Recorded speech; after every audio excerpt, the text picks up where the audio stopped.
A to the K. A to the K. A to the K. Hello, one and all. Welcome to the A2theK Wrestling Show, and welcome to the Top Rope Takeover. As today, ahead of their 6th birthday celebrations, we're joined by co-founder of Top Rope Brewing, Neil Rothwell. Neil, thanks so much for joining us, man. How are you? Not a problem at all. Absolute pleasure to be here, guys. I'm fantastic. It's been an interesting few weeks getting things prepped and organised for these birthday shenanigans, but a few beers never hinders that sort of use. Absolutely. Oh, definitely not. As you say, it's been a very busy week for you, and we'll touch on some of the stuff you've been doing. But I figured we'd start sort of firstly by obviously the whole concept of the company is bringing together your love of wrestling and nostalgia and your love of beer. So I think first two for me would be when did you get into wrestling and when did you get into beer? Well, the usual things. Got into wrestling when I was a kid. Sort of growing up watching the Attitude Era when I was 6, 7, 8, 9 years old, watching those kind of things, watching Road Dogg, Billy Gunn, Mankind, all the usual stuff, watching watching Sky Sports on a Saturday morning, catching up with Raw and SmackDown and stuff. And beer, got into it, legally at the age of 18, but I'm sure it was not 18 when we all started drinking. That's perfectly fine. Yeah, that's we sort of did the usual thing. Started going out when I was 18, drinking the usual, macro produced crap lagers that you drink at the time. And it was probably around about we're now 9 years ago, when I first started to discover craft beer. And first started getting into it and finding things like, Brewdog were the ones that sort of brought it to the forefront massively. Then there was like Sierra Nevada who came over with their beers. And then I had a friend who started home brewing, so we started doing that with him. Ended up meeting at a homebrew club in the Brewdog bar within Liverpool, and that's where I met Ben, who's our co-founder. We started there. We were two of the guys that ended up staying behind after each session. We'd keep drinking, we'd keep talking, and the subject invariably fell into wrestling. The usual questions of what's your favorite pay-per-view? What's the best WrestleMania? The usual kind of stuff as well. Of course, there is only one correct answer for the best WrestleMania, which of course is 17? Yeah, there you go. Well done. Or X17. But yeah, we ended up sort of, chatting together, drinking together quite a bit. And then we started to homebrew together as well. So I'd go around to his parents' house where he had his setup. We'd spend Saturday, Sunday afternoons in the kitchen, brewing up bits of beer, doing that kind of stuff, listening to loads of metal music. It was, it was good fun. Cut forward a few months. We entered a few homebrew competitions, we won a few categories, so naturally started to get a little bit big-headed about ourselves and went, our beer's good, our beer's better than some of the stuff you can drink on bars. Why couldn't we sell this? And so sort of the idea started to form in our heads, and we started to get the idea behind it all. Got Ben's parents drunk one night and convinced them it was a good idea to let us build a shed in their back garden. So we spent the summer of July 2016 ripping up their back garden. I'm talking all the food, all the planters came out the side. There was a massive trench that was dug along the entire length of it to fit down the wiring and the plumbing. Concrete base was laid and this big shed was constructed, in which we built a 100-litre brew kit. Got everything fully licensed, so it was good to go. And then we just started brewing over a weekend. So, again, we'd come down, we'd spend the entire day in there just brewing away. Ended up brewing 2 to 4 kegs of beer a week. Taking them around to pubs that we've been drinking at, or we occasionally worked a few shifts at, and started selling it. And sort of one thing led for another, and it's, as I always describe it as, it's a hobby that's gotten very out of hand.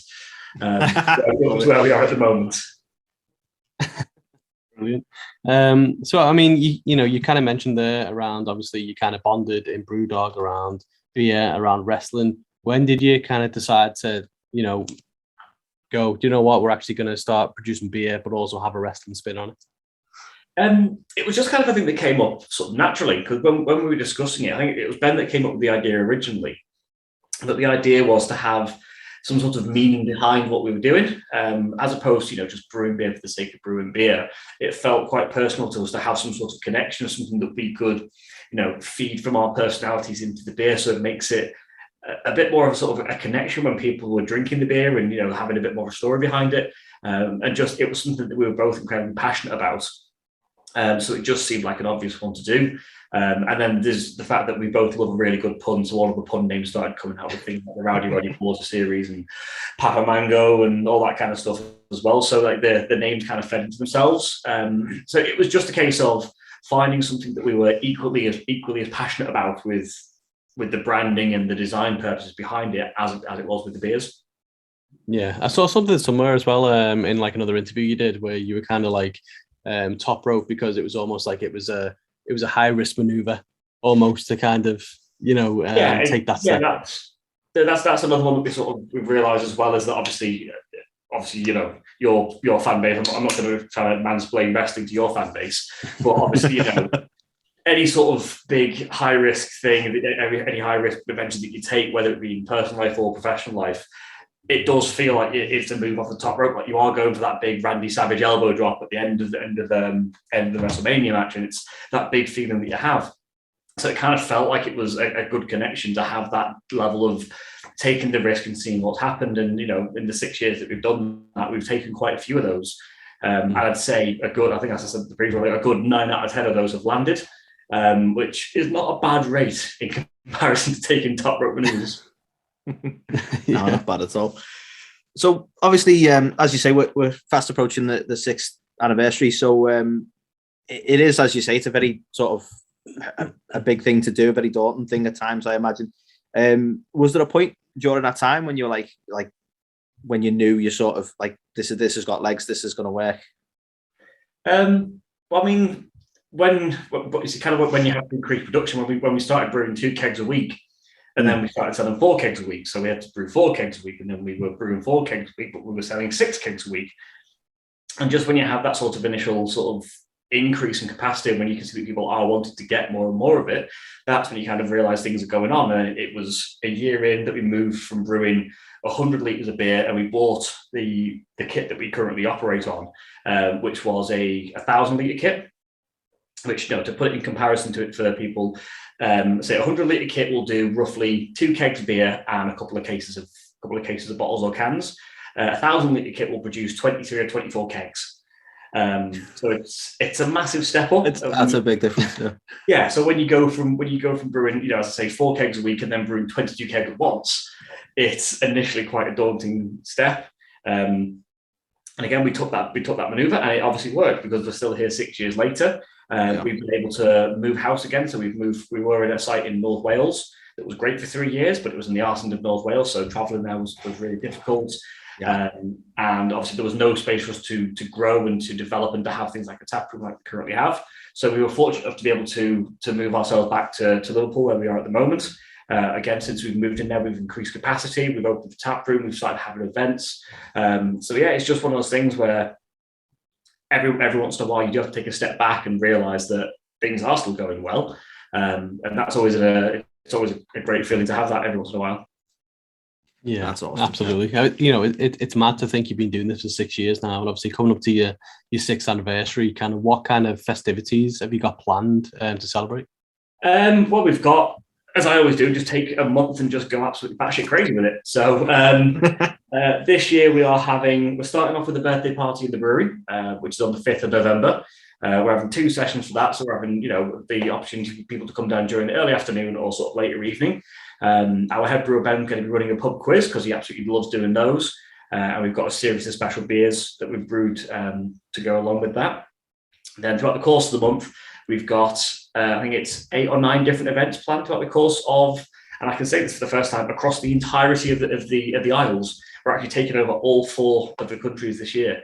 Wow. So the second weekend of November, Ben's going to be going over to Northern Ireland for an event and a collaboration brew with Bull House Brewing. Whilst I'm going to be in London taking over the Cloudwater, Eden Street Bar, and also Old Street Brewery's tap room. The following weekend, I'm going up to Scotland and I'm taking over the Fierce Bar in Edinburgh. And Ben is then taking over the Fierce Bar in Manchester on that Saturday, which is the 19th. At the same time, I'm going to be going down to a venue in Lincoln called the Straight and Narrow, doing an event there. And then at the end of the month, we're going to be doing an event in Crewe, and we're doing an event in Black Cloak Brewery in Colwyn Bay in Wales. Wow, literally everywhere. Yeah, as far as wide as I can go. Love it. It's funny because one of the questions I was going to ask about was the sort of different collabs and any you had planned. But I suppose what I ask on the back of that really is what's it been like collabing with other companies? Are these people that you've sort of met when you've done the sort of the competitions as you were getting started, and are they all sort of a similar mindset to people? It's most of the people you tend to meet these days are just generally just through drinking. It'll be a case of you meet them at beer festivals, you meet them at events, you'll meet them at sort of conferences, or it might be a case of a friend of yours is going out drinking and they're coming with them, so you just end up meeting each other. And it's genuinely one of the friendliest industries I've ever seen. There's very, very little animosity. Everyone's really happy to chat away, to share information, to share tips and tricks on brewing, on how to make your beers better, on how to do this, how to do that. They're always happy to, if you're having a problem, they'll sit down and talk you through it, and they do whatever they can to help you, because they realize that everyone gets elevated by having good beer. We can all learn something from somebody else, and if we all have the ability to make our beers better, then everyone's going to try and take that opportunity. So it is genuinely a really, really friendly industry. And end of the day, just everyone just likes to go out and have a drink, and that's what this industry is all about. Yeah, absolutely. So kind of looking back then on those kind of 6 years, what would you say has been kind of your best and your worst moments in 6 years in the business? Worst moments, either having to throw away the first batch of beer that went wrong, which was painful, or as everyone had, I'm sure, that first initial feeling when they came out and went, that's it, everyone has to stay at home, no, you can't do anything. We all kind of went, well, fuck, how the hell are we going to do this now? That initial feeling of just how things were going to go. But then, I mean, for us personally, it went quite well, because obviously everyone else was sat at home not working and getting paid full time, so they had nothing to do but drink. So we kind of continued working throughout that lockdown period and producing beer for everyone else to go out and drink. In terms of best moments, it would be things like, doing our first ever launch run back in 2016 when the beers first went out on the bar, and we sold out the Dead Crafty Beer Company within like half an hour of the tickets going on sale. It would be things like moving to the new site where we are now, opening the tap room, having Frank Turner play in the brewery, getting Scottish Hugh Hottie and D'Lo Brown to do different events and get to meet those guys because of it. It just little things like that. Kind of, I say little things, but those kind of monumental milestones when something big happens and you sit there and go, I did this. This is actually I can take credit and be happy for it all. We work really hard for what we do. But yeah, so those things where you kind of sit and you see other people enjoying your product because they love it, if that makes sense. So seeing other people enjoy it is what makes me really happy. Love it. Awesome. So obviously a lot of the beers you've done have been sort of wrestling themed. The first thing that sort of intrigued us, your company is obviously wrestling themed as well. So probably a bit of a question you've had before, but if you could share a beer of any choice, of one of yours, with any wrestler, who would it be? Mick Foley. Mick Foley. Mick Foley. I reckon he'd be a good always, every day of the week. I absolutely adore that man in every way, shape, and form. He's brilliant. I mean, close second would be it would be to share another beer with him would be Eric Rowan or Eric Redbeard. Because he's an absolutely lovely man. Got to meet him early this year at the For Love of Wrestling convention in Liverpool. Yeah. I shared a couple of beers with him and chatted with him a bit, and he's just a genuinely nice bloke. So he was absolutely fantastic. We were there. Yeah, we were at that. We were there. We saw you. We saw the For Love of Wrestling. Oh yeah, the For Love of Wrestling beer. Yes. So yeah, as you say, he does seem like a really lovely guy. I assume on the back of that, then did you get to talk about the Exalted One beer? Yeah, we talked about that for him because we've done that, and I mean, Eric actually was aware of us because one of our fermenting vessels is named after him. Because all the vessels that we have in the brewery are named after the Dark Order. So we've got Uno, Reynolds, Silver, and Grayson. Then when we moved in, we got our first big tank, which was, unfortunately, it was brought in January 2 years ago. So it was obviously a couple of weeks after Brody had passed away. So it was obvious that was going to be called Brody. And then when we got the second big tank in, the question was who's going to be stood next to Brody forever, and it's got to be Eric. So we named the tank after him. We put a few things out on social media, tagged him in them, and then he recognised us and recognised what we were doing, and he was over the moon for that kind of stuff. And the comment that always sort of makes me look out for the ninjas cutting onions is he was chatting to one of the producers of the event later on, and they were chatting about us, and his words were, they've named a beer after Brody. Those guys are fucking cool. I was like, no, That's awesome. no, don't cry. Don't cry. There's not many higher, marks of respect than that, is there? Let's be honest. Exactly. Yeah, so that's one of the little things, and he was just. I'd say I've always been a massive fan of him. Him and Brody, when they were tagging in WWE, they were always one of the most underrated tag teams going. So to actually get to meet him and give him that sort of praise was amazing, and absolutely loved every second of it. Hell yeah. So obviously, how's it been? Obviously, in with COVID, with obviously the the UK and the world as it is, energy crisis, stuff like that. Like, we can only imagine what it's like running a brewery and stuff like that. At this time, how have you kind of found it all over the last couple of years? It's a tricky one because there's no sense of rhyme or reason anymore. Like before it all kicked off, you could sort of semi-plan your season, so you knew that obviously January and February were going to be quieter months. You knew that summertime was going to be a bit of a boom state. But during lockdown, obviously the initial lockdown, first 6 months of it or so, were just absolute chaos for us. We were literally having to constantly produce beer and get more cans and more mini kegs available because everyone like yourselves were obviously at home wanting to drink and do stuff. So we were able to sort of fill that need. And then when the world reopened, initially everyone went crazy again. But then we just found that the past sort of 6 to 9 months or so, there's no sort of sense as to how things are playing out anymore. I find like you can't guarantee. Like speaking to people who own pubs and everything, they'll say that they can have like a really, really busy Tuesday and Wednesday, but then Thursday and Friday are dead. Saturday's okay, and then Sunday's really busy again. So there's no sense as to when people are doing things anymore. So it makes things an interesting challenge. It's not. It keeps you on your toes and makes sure you don't get complacent anymore. But yeah, it's interesting. I've seen a number of businesses, both breweries and bars, who unfortunately have shut up shop in the past couple of months. It's not nice to see in the slightest, and unfortunately, I don't think it's going to be the end of it. I think as we go into the coming months, I think we are going to see more businesses unfortunately have to close doors, just because the sheer cost of rising energy is astronomical, especially from a business standpoint. Of course, yeah. I know people who have been quoted their energy rates have been £1.17 per kilowatt hour. So it's just an unfeasible, unworkable situation.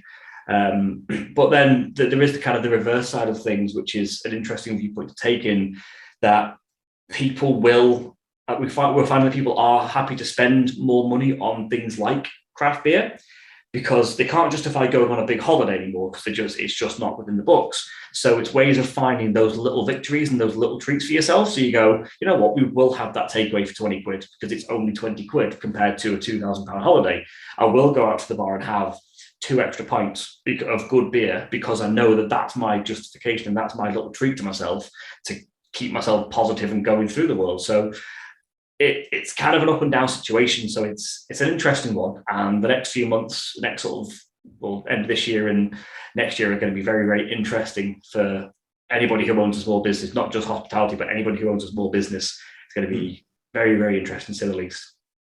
Yeah, understandably. So obviously we've seen a lot of different flavors come and go with your company so far. Are there any that you think will always sort of be on the menu, as it were? Are there any that you've done that you'd like to bring back at any point? Well, we've got the 2 core beers, which are the ice cream beer, which is going forward is going to be called Ice Cream. We had the first version of that under the new branding of that got released as the pumpkin pie version. And then we've got the red velvet cake edition coming out for the birthday. That sounds good. I've enjoyed all the ice cream ones so far, but that sounds really good. With actual red velvet cakes in the beer as well. It's that one, and we have the mango pear, which you're currently drinking at the moment as well. They're the 2 sort of core beers are always going to be available. Beyond that, we're launching our first cask bitter next week, which I'm super excited about. Traditional style, 4% best bitter, loads of UK grown hops, UK grown malt. So it's a really sort of British focused style of beer. Hoping that one's going to take off, and that's called Turnbuckle Bitter. So hopefully that'll become one that we're going to have available all year round. In terms of flavors that I want to always bring back, my favorite ice cream beer that we did was the banana split, because I absolutely adore banana, and Ben, our head brewer, despises it. So that's how we know when it's got the right amount of banana in it. When he can't drink it anymore, that's when we know it's got the right amount of banana. You know what? I really want you to bring that one back. One of my favorites, before I got into this, and now this is all I drink. One of my favorites is always a banana bread beer. Yeah. It was delicious. And I'm all for that. Please bring it back. Yeah. So I've got plans to bring that one back at some point in time. Beyond that, it's kind of obviously the main ones are like the pale ale. So we did have the things like the American Dream, the 3.9% pale. Things like that are just a constant basis, or the Otimus Prime, an oat-based pale ale. Things like that are just a constant because they're just so easily drinkable and easily squashable. They're the kind of things that will always be knocking around regardless. And then we just do every now and again just do the crazy stuff like the Yeti, the 10% peanut butter pretzel stout, or we did the Shockmaster with Emperor's Collab, Emperor's Brewing, which was a coffee tonka and vanilla stout. Yes. It was just a 12% glue of a beer that was absolutely incredible. I'm intrigued by that. I'll be honest, it sounds kind of wild, but I definitely want to try it. Yeah. With fully enough, we've never had Fred on the show, but we do speak to him every now and again on social media. So we have to, anything kind of Shockmaster related, we have to get into. Yeah, I did. I got to meet him at the Flow of Wrestling again, and it was annoying because the beer was in tank when I met him, but I didn't have any artwork to give him at the time. It wasn't finished. But I did show him. We had like a video of Damien, who works at Emperor's, doing the Shockmaster fall through a water bottle. Nice. He absolutely loves it to pieces. He's one of those. He's just a really, really top bloke. He's just so sort of confident in himself. He knows who he is. He's obviously owned that massive mistake, and he's just such a nice bloke to have a chat to. Honestly, one of the main endearing things about him for me is that he's just sort of totally ran with that the whole Shockmaster situation. Yeah. Well, that's it. You've kind of got to, haven't you? You can't. Well, you can't let it, define you for that bit of time. But he's an absolute gent. So obviously, as well as producing cans and kegs, you've also got your own tap room. You mentioned before, and obviously takeaway as well, and you run events at your brewery. So can you tell us a little bit about what those events are and what people can expect if they kind of come to them? Yeah, I mean, pretty much the main one we do is we just open the tap room for drinking. It allows you to come and essentially use the brewery as a pub. You can sit down, you can look at the brew floor, you can see where everything takes place, you can get a feel for what it's like to be in that kind of environment. We do run brewery tours as well at the end of each month. So you can come down, you can have our head brewer Ben walk you around, explain to you the brewing process, and show you how it's all done. Beyond that, we do occasional things. We've done some pub quizzes. We've got the sort of the beer festival style event for the birthday this year, and then we've had some live gigs. So I say we had Frank Turner play last year, which was beyond ridiculous. And then we also had for our birthday last year, we had a band called Buffalo Riot, who I've been friends with for like 10 years now. Absolutely fantastic, sort of kind of Americana country style music, but they're really, really good. With a couple of other sort of local acts supporting them underneath them as well. So I'd highly recommend going to check those guys out as well. So we've had a few live gigs. We've got something planned for next year as well. I'm not going to spoil anything just yet as to who that is. Yep, of course. Yeah. But there should be some, hopefully get some teasers out for that later on this year. We're due to have a little meeting with them where they're going to come down to the brewery and have a few drinks, and we'll start to get a few little teasers out to who that's going to be. But yeah, there'll be another gig taking place next year. And then beyond that, we'll do things like we have like big board game events. So we encourage people to come down with their own variety of board games, whether it be Connect 4, Dungeons and Dragons, all that kind of stuff, because we absolutely love tabletop gaming. So all that kind of stuff as well. And then just like random little sporadic events that we feel like doing, just to kind of spice things up, make it a bit more interesting. And as much as a good beer is a good beer, having something happen in the background is always a beneficial thing as well. Absolutely. I'm sorry, I'm going to go slightly rogue on the questions here, Carl. I know we had some planned, but I need to ask now. Being a fan of tabletop games, what's your favourite? Because I love like the likes of Zombicide, Game of Thrones board games, fantastic. Twilight Imperium is another brilliant one. Do you have a particular favourite tabletop game? I love one that I've got into recently is Snakes, which is like it's sort of like a kind of you have like 6 people play, and you have to choose like 2 people are snakes. 3 people are honest, and then there's one character who's my favorite, which is the Mongoose of Truth. And essentially, you've got to the snakes know who the snakes are, but nobody else knows. And so you get a question with 3 possible answers, and you've got to debate which one's the correct answer. And the purpose of the snakes is they've got to try and push people towards the incorrect answer to get points. That's always an interesting one to play, especially after a few drinks, seeing how people play that way around. Or I do have, it is a classic one, but I've got a Jurassic Park edition of Monopoly. Nice. Which is amazing because there is a little gate that you have to press whenever you go past go. And so if you get a roar, you don't get anything. If you get the theme music, you get money. But there's also the constant threat of a T-Rex constantly running around the board, destroying your buildings as you go along as well.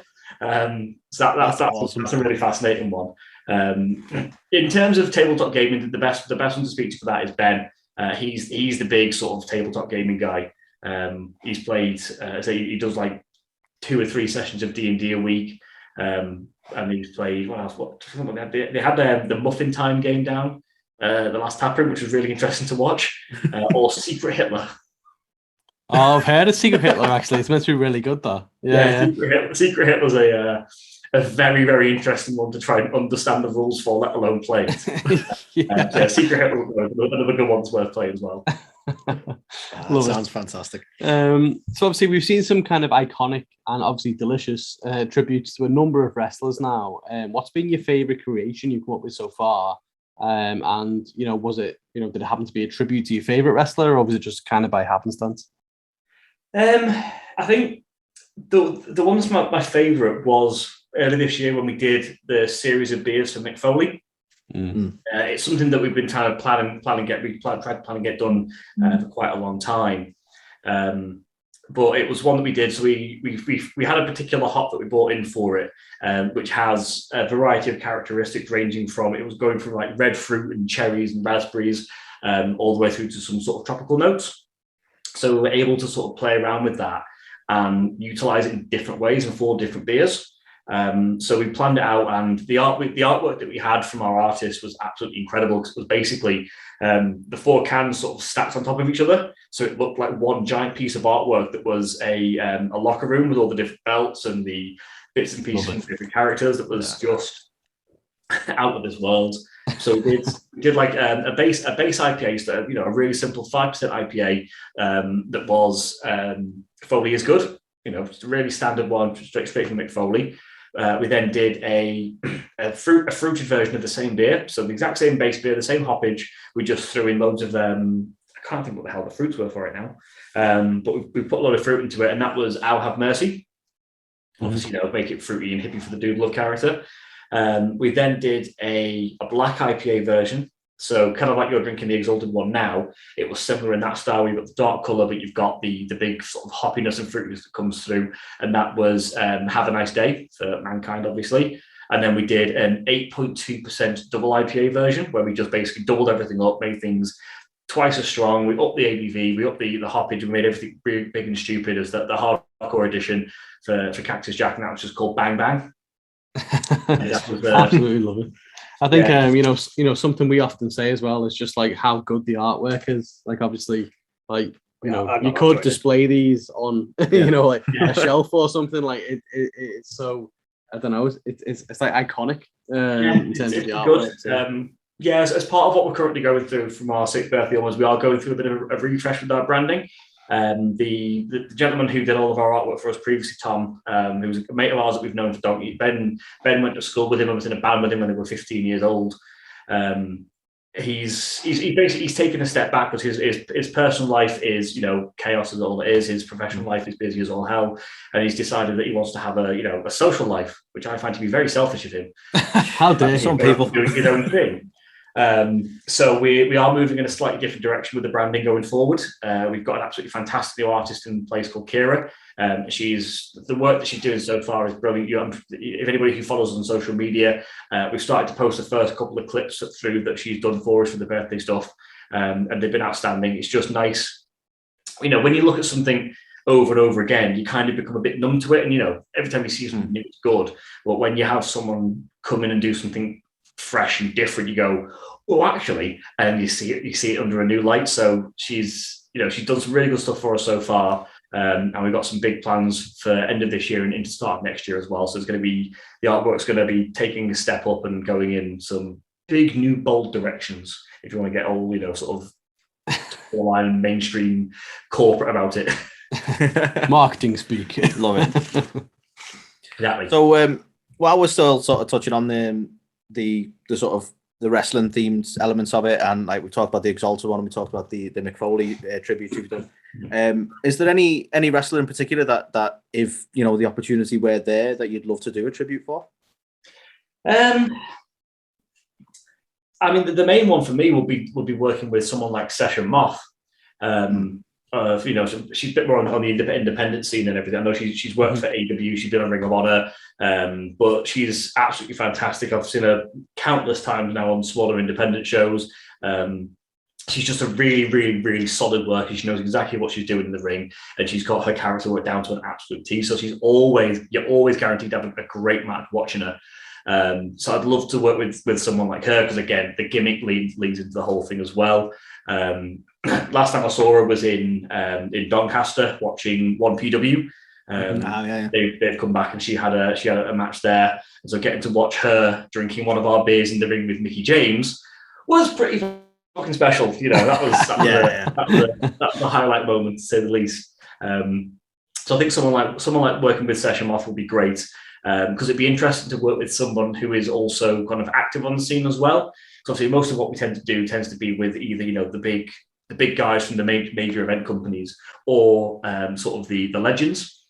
So it'd be interesting to work with somebody who's active on the scene, who would also be sort of involved with the product itself on a day-to-day basis, kind of a thing.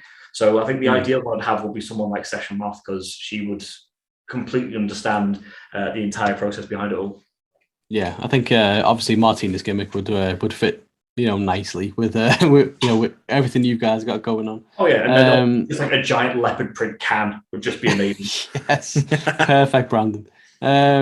So have you ever been like super excited about like a certain flavor or a certain creation that you was like, yeah, I'm going to do this. It's going to taste amazing, and you've actually gone and produced it, and it's been like, yeah, that's kind of disgusting. None that I mean, the obvious one was we did the chocolate orange ice cream beer, which was a difficult one to nail. Because trying to make a chocolate beer that isn't stout is obviously tricky, because most of the stuff you get comes through from the malts. That was an interesting one. I mean, it was great because someone did untap it like it tasted like vomit, which was endlessly entertaining. But no, I can't think of anything in particular I've done that was like, I mean, unless for some reason the beer's become infected, or it wasn't particularly good, or there's nothing in my mind that makes me kind of go, that was a bad beer, because that's not the kind of thing we'd release. If we were drinking it, if we were getting it ready, we knew that it wasn't fit the purpose, we wouldn't release the beer, because there's no point doing that, because it's just going to make everybody unhappy, myself included. So no, there's nothing in particular. I mean, the one that keeps getting pitched to me by Ben's mum, and I flat out refused to make it, is an Imperial Turkish Delight Stout. And I will hand on my heart, and I will bet you £100 that right now, as long as I'm working in beer, I will never sell a Turkish Delight Stout, because Turkish Delight can get in the sea. Yes, agreed. No, I'm sorry, I'm gonna have to disagree with the Perriers. Turkish Delight. What? It's revolting. It's revolting. Yes. No, the worst is it's a Bosch shout. I totally agree with Ben's mum. I'm sure there have been brewers that have done it. I'm sure they've made it taste exactly like Turkish Delight. But that's not a good thing. That's awful. It's like the time I can't remember who it was by, but I had a beetroot and horseradish beer. I mean, I applauded the brewers, because it tastes exactly beetroot and horseradish, so I can't fault them for what they did. But then the question is in your head of, just because you can doesn't mean you should. Just playing God here. Exactly. So no, to answer your question, I can't think of any particular beer that we've done that's made me go, that's not good. Just because, as I say, if it wasn't good, it wouldn't get released, so therefore no one would know about it. Yeah, that's fair. So obviously, you both have a love of wrestling, and the company's sort of rooted in wrestling in terms of, as we mentioned before, the name and a lot of your tribute beers. So possibly a bit of an obvious question, but do you still watch the current product today? And if so, like what sort of brands are you more into, the indie scene or into the big two? Or don't watch WB. Watch the highlights and watch the occasional bits and pieces. Yeah. But as I'm sure, like most of the wrestling fans, obviously, towards the end of the Vince McMahon era, it was unwatchable, quite frankly. Yeah. There wasn't anything that made you go, I need to tune and watch this every single week. You know, we all got to that point, I'm sure the same, where we got to the point where we're all bored of Roman Reigns, and it's just like, yeah, it's the same thing, so there's no point watching it because you know he's going to win. Exactly. The last thing I watched was Clash at the Castle, and it was, I know many people who were there. They said the atmosphere was absolutely incredible. It was magnetic. They had a fantastic time. But as a fan watching at home, it was a glorified house show that made no relevance to anything, because nothing changed hands, nothing important happened. It was dull and boring and not in any way, shape or form exciting. I'm pretty certain I've seen a lot of positive things since Daddy Trips has taken over. And you know, I'm sure he's going to make a big difference because he understands wrestling in comparison to Vince McMahon, who was just an absolute, I'm going to drop it first, cunt. Who I wouldn't waste my piss if he was on fire. So I'm sure the Trips is going to make things better. But I do watch AEW on a weekly basis, just because I think they are doing things an awful lot better. Obviously, it's been very tumultuous the past couple of months. They've had a bit of a wild couple of months. They have. A lot going on. All I'm going to say is thank God they've got Regal, Danielson, Mox, Jericho, and all those people who are just carrying the card week in, week out. And of course, so go on. I was going to say, it's sort of one good thing to come from that whole fallout was that you got to see those guys sort of pick the ball up and sort of run with it, really. I mean, Moxley was fantastic to follow, come off vacation and sort of did what he needed to do to put sort of a bit of respect back on the title. And I think he handled it really well. And then, and of course, everyone's favourite, Daddy Ass as well. Of course. Getting that gimmick over, Scissoring. Just that gimmick is just endlessly entertaining, always. So yeah, do watch AEW on a regular basis. Obviously, little bits of Ring of Honor because it's on AEW TV as well. Yeah, bits and pieces. And then I try to go as much independent wrestling as I can. We've got TNT in Liverpool, who are great if you want your really stupid, angry deathmatch wrestling. If you just want to see people hurt each other for fun, that's brilliant.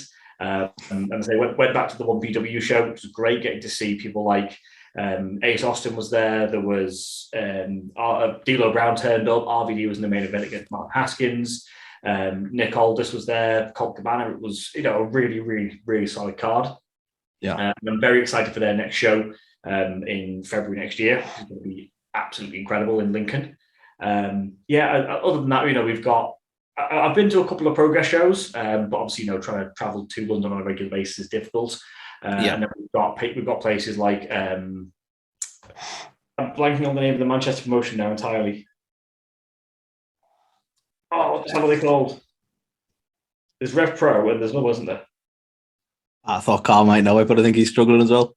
No, I'm struggling. I think there's Cat Pro Wrestling who are a bit of a smaller one, but there's the big. What the hell are they called? The big. Oh, this is going to annoy the crap. It really, really pissed me off. Introducing Neil Google's things. Exactly. Yeah. Special segment. This is actually quite funny because Carl's had a go at me in the past about this. I'll Google while we're recording because something will irritate the hell out of me. Exactly. Come on. Why is my phone not working? And everybody waits in But, anticipation.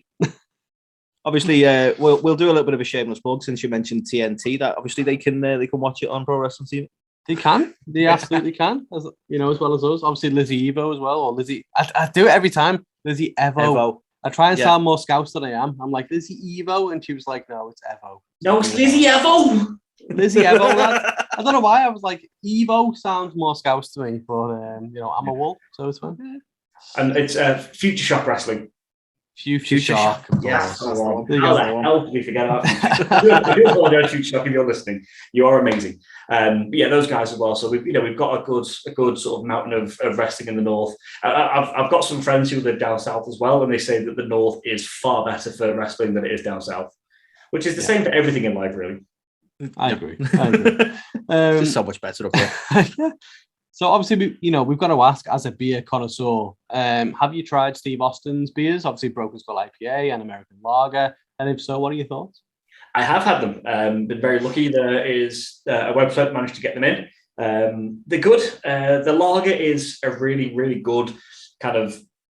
I think that Steve Austin himself describes it as a working man's lager. So it is the kind of thing. You've had a long ass day. You come back in. You want to have a beer. That's the kind of beer to have. It's really good, but buying it for £8 a tin doesn't make it a working man's lager over here.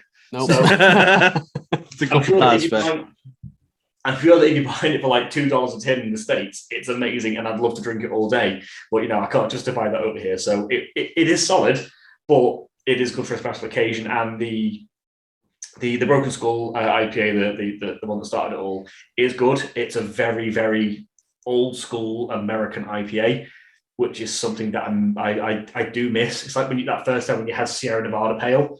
It's that kind of really malty, really sort of like old school hop focused kind of resinous pine flavor to it. And it was really, really good. Again, not really worth the £8-9 price tag per tin. And again, obviously it's better when it's over there. It's not the kind of beer that's meant to be imported for its flavor profile, but it is a really solid beer. If I was in the States and I was able to pick it up for $4 or $5 a tin, I would drink quite a lot of it because it is a really, really solid flavored beer. Yeah. Have you ever tried Los Guerreros? I know Chavo brought out a beer as well. No, I've not seen that one. I'm not familiar with that one entirely. Because again, I'm sure it's a lot smaller than most, like Steve Austin's brand behind El Segundo. But I know that Steve Austin is genuinely a massive, massive beer nerd. I know he's done loads of podcasts on the subject. He's done one with Firestone Walker. He's been on their show and he's done all that kind of stuff. So it's not like him just obviously living the gimmick of kind of, I drink a couple of beers and have done this. He's genuinely a massive, massive beer nerd, which is great. The only people I know that the wrestler Tony Deppen, he's got his own brewery in the States because Ben was chatting to him when he came over for GCW early this year. And I know Thunder Rosa likes to put on shows in breweries because there was that infamous video of her like end of last year where she speared somebody through an entire stack of cans, which was incredible to watch. But then part of me kind of went, that's a lot of money. I'm really hoping that was a planned spot because otherwise someone at the brewery is going to be really pissed you've just ruined their stack of cans. Yeah. Don't you guys have a Thunder Rosa keg? We did, yes. We did it was with Alphabet Brewing in Manchester. The gentleman who was working there at the time, Sam, who's now working for Blackjack Brewery in Manchester, is also a massive, massive wrestling nerd. So we planned to do a beer together for ages, and then we sort of came up with the idea of he wanted to call it the Graveyards of Tijuana. So it was an Imperial Mexicake Stout loaded with chilies, chocolate, cinnamon, and nutmeg. It was absolutely incredible. I've got one keg of it left that's been aging, and there's also about 200 litres of it that's been aging in a red wine barrel for a year as well. So that's due for release, I think, start of next year now. But yeah, that was a really fun one to do. Got to speak to her a little bit on social media because of it as well. She sort of, replied to a few tweets and everything, and she seems genuinely like a lovely person. So yeah, that was a lot of fun to do that one. Yeah, she's very cool. Yeah, awesome person. So we talked a little bit about American beers, and it is quite reassuring to know that they appear to have some decent beers over in the States. Is there any plans for yourselves down the line to maybe sort of go a bit more international, head towards the States, and show them what a real decent beer is? Yeah, we've looked into it. We've had we've done work in the past with the likes of What Culture, who have got a massive US following. So every time we launch a beer with the What Culture guys, we get loads of messages from the States trying to get it in. The problem is the alcohol laws in the States are incredibly difficult.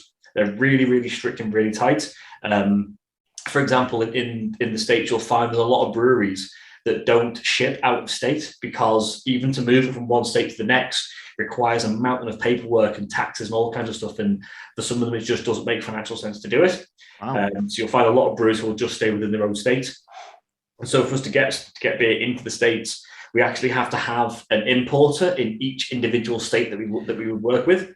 So I couldn't, so I couldn't, for example, send beer to a distributor in Texas and have them then sell it in Florida, because they wouldn't be able to transport it across state lines, because it's ridiculous. So it's it's very, very difficult, very time consuming, and also at the size that we're at as well, we don't really have the capacity to be able to justify that quantity of beer going that far away. That's fair. Yeah, makes sense. I would hate to think I would be depriving the UK of any top rope beers, but it's not completely off the cards. It's, if the opportunity came around, it's something I would 100% look at.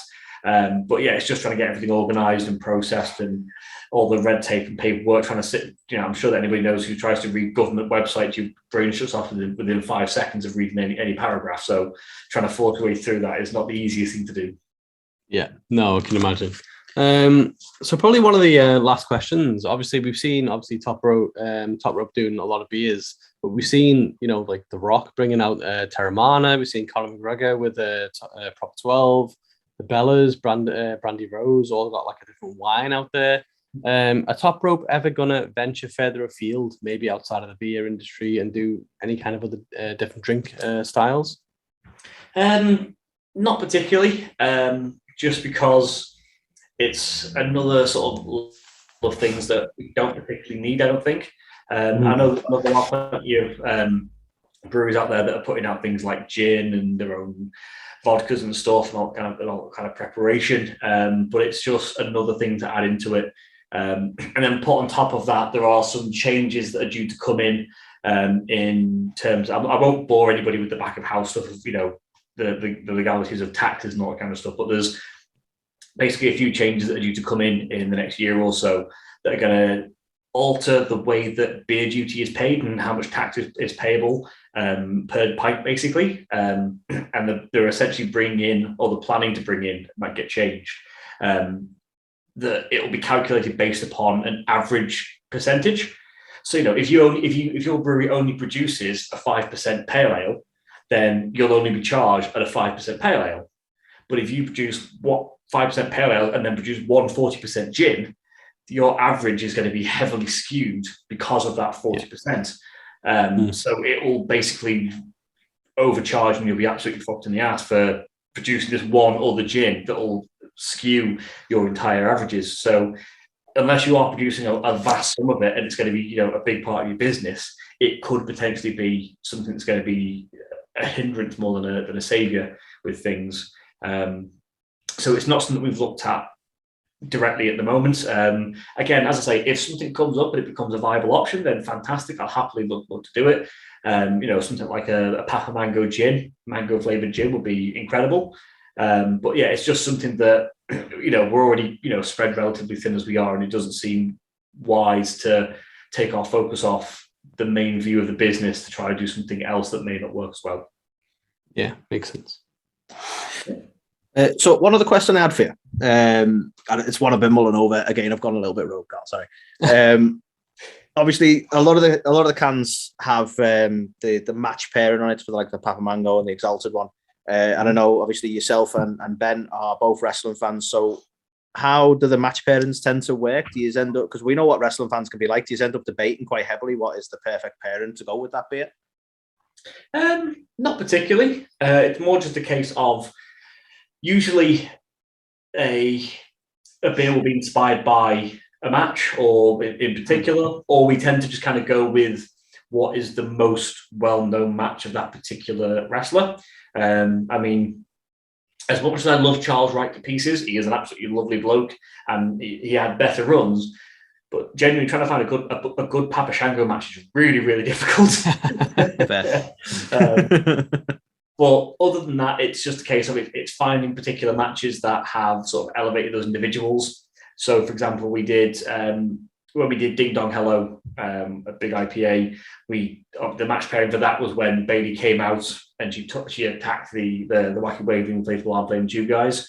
When we did the American Nightmare initially, which unfortunately is going to sleep, that was obviously Cody versus Dustin during AEW. Their absolute bloodbath of a match that was incredible. So yeah, it's just a case of usually it'll be a case of finding like the biggest match that individual has had, or if it is a particular beer that's themed around a particular event, we can find that individual match itself. Like, for example, we did one a couple of years ago for International Women's Day that was called Women's Revolution. So we had some, all of the females who were involved in Top Rope. We got them down to brew the beer with us, and the match pairing for that was the fatal four-way match that Charlotte, Becky, Sasha, and Bailey had. It was that sort of focus and the things that pushed off the Women's Revolution. So there's always some sort of context behind it that makes it relatively easy to find. So yeah, it's not never really too much of an argument because we just find the biggest match those individuals have had. Yeah, I mean, hats off to you. I don't think I'd ever agree on a match pairing with Cal. We would always disagree. But Neil, obviously, thank you so much for joining us today. Before we let you go, can you just remind everyone again about your 6th birthday celebrations, how they can get more information on that, and also how they can get a hold of the beer and just follow you guys and everything you do? Yeah, so you can follow us on social media. It's just at Top Rope Brewing on all platforms. Super simple. TopRopeBrewing.com is the best place to go and get all the information. The web shop is currently down for maintenance, but that is due to go back live again in a few weeks' time with a few changes that are going to come into place. And then in terms of the birthday events, as I say, we've got the birthday event in the tap room itself, which is in the brewery. Tickets for that are available on the website. And then we've got events in London, Belfast, Lincoln, Manchester, Edinburgh, North Wales, and Crewe. And possibly some more if I can get them booked in and actually, find some time to not be at home during November. Again, all that information is available on the website, topropebrewing.com, or available from social media platforms as well. Other thing I'll point out as well, whether anybody with the trade or anybody outside as well, obviously I'm aware that the coming months are going to be very, very difficult for everybody involved in any way, shape and form in life. If anybody is finding that they're struggling and anybody needs any help, you are more than welcome to reach out to us on social media, on email. Mine is just neil@topropebrewing.com. If it's just someone to chat to, someone to vent to, please feel free to reach out to us. We're always happy to try and help anybody who's struggling through any difficult situations. That's amazing. That's awesome. Yeah. Honestly, mate, thank you so much. It's been an absolute pleasure. And yeah, we don't just say this because you're our partners, but legitimately the best beer we've ever had. I think. Genuinely. Yeah, yeah, honestly, cheers, mate. Thank you. No worries.